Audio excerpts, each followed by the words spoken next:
श्रीमात्रे नमः श्री महासरस्वत्यै नमः। ओं शुक्लांबरधरं विष्णुं शशिवर्णं चतुर्भुजं प्रसन्नवदनं ध्यायेत् सर्वविघ्नोपशान्तये। शारदा शारदाम्बोज वदना वदनाम्बुजे सर्वदा सर्वदास्माकं सन्निधिः सन्निधिं क्रियात्।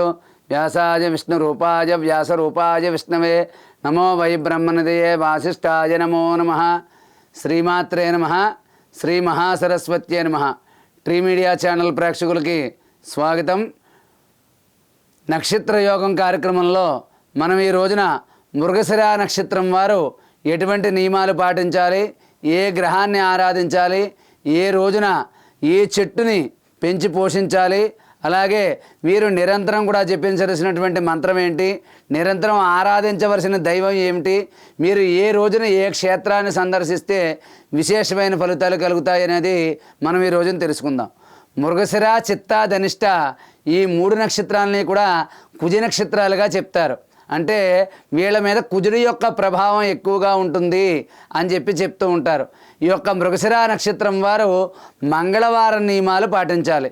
మీరు ప్రతి మంగళవారం కూడా శివాలయానికి కానీ నవగ్రహాలు ఉన్న చోటకు కానీ వెళ్ళి అక్కడ కుజగ్రహం దగ్గరికి వెళ్ళి అక్కడ ఒక ఎర్రని వస్త్రాన్ని వేసి కొంచెం ఎర్రని కందిపప్పు కానీ ఎర్రని కందులు కానీ అక్కడ పెట్టి ఓం అంగారకాయ నమః అని మనసులో తలుచుకుంటూ ఆ యొక్క నవగ్రహాల చుట్టూ 11 సార్లు కానీ 9 సార్లు కానీ ఇంకా మీకు సమయం ఉంటే 27 సార్లు కానీ ప్రదక్షిణ చేయడం వల్ల ఈ యొక్క మృగశిర నక్షత్రం వారికి విశేషమైనటువంటి ఫలితాలు అనేవి తప్పకుండా కలుగుతాయి।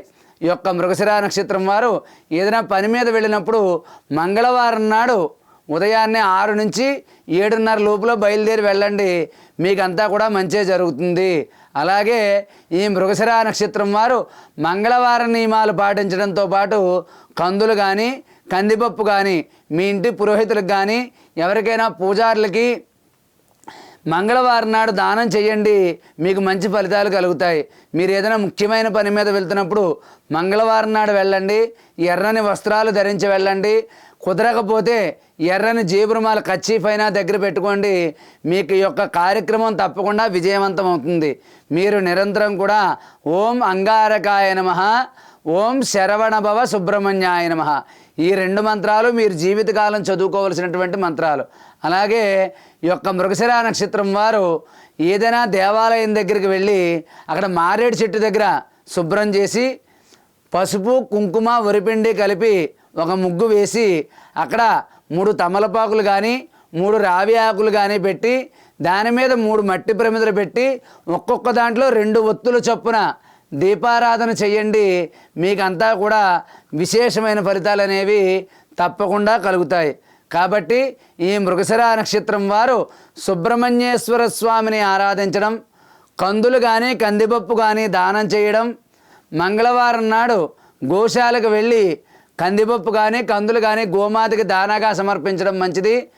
సుబ్రహ్మణ్యేశ్వర స్వామిని ప్రతి మంగళవారం తప్పకుండా పాలు బెల్లం కొద్దిగా మిరియాల పొడి కలిపినటువంటి ద్రవ్యంతో స్వామిని అభిషేకించండి, మీకు ఎటువంటి సమస్యలు ఉన్నా కూడా తీరిపోతాయి। అలాగే మీరు ఏదైనా పుణ్యక్షేత్రానికి వెళ్ళినప్పుడు కానీ మీ ఇంటి దగ్గరలో ఏదైనా మంచి పెద్ద దేవాలయం దగ్గర ఒక మారేడు చెట్టు పట్టుకెళ్ళి అక్కడ పాతండి। మీ సొంత ఇల్లు ఉన్నట్లయితే అక్కడ స్థలం ఉన్నట్లయితే మీ ఇంటి దగ్గరలో ఒక మారేడు చెట్టును తెచ్చి పాతుకోండి, అక్కడ రోజు నీళ్లు పోసి కొంచెం పసుపు కుంకుమ వేసి ఒక పువ్వు వేసి దాని చుట్టూ 3 సార్లు కానీ 5 సార్లు కానీ ఇంకా సమయం ఉంటే 9, 27 సార్లు అయినా సరే ప్రదక్షిణ చేయండి, మృగశిర నక్షత్రం వారు విశేషమైన ఫలితాన్ని పొందుతారు। అలాగే ఈ మృగశిర నక్షత్రం వారు కుజగ్రహాన్ని ఆరాధిస్తూ సుబ్రహ్మణ్యేశ్వర స్వామిని ఆరాధిస్తూ ఓం శరవణభవ సుబ్రహ్మణ్యాయ నమః ఓం అంగారకాయ నమః ఈ 2 మంత్రాలు నిరంతరం చదువుకుంటూ ఉండండి। బ్రాహ్మణులకి ఎర్ర కందిపప్పు దానం చెయ్యండి, ఎర్ర కందిపప్పు దానం చెయ్యండి। అలాగే అమ్మవారి ఆలయంలో మంగళవారం నాడు రాహుకాల సమయంలో నిమ్మకాయల్లో అదే నిమ్మకాయలు కోసి ఆ డొప్పల్లో రాహుకాల దీపారాధన చేయండి। ఆలయంలో అమ్మవారికి కానీ అక్కడ ఎవరైనా 3 ముత్తైదులకి ఎరుపు రంగు జాకెట్ బట్ట 3 గులాబీ పువ్వులు 1 దానిమ్మ పండు 3 ముత్తైదువులకి మంగళవారం నాడు సమర్పించండి. ఈ యొక్క మృగశిర నక్షత్రం వారికి జీవితంలో విశేషమైన మార్పులు తప్పకుండా కలుగుతాయి. కలగాలి అని చెప్పి ఆశీర్వదిస్తూ సర్వే జనా సుఖినో భవంతు. స్వస్తి.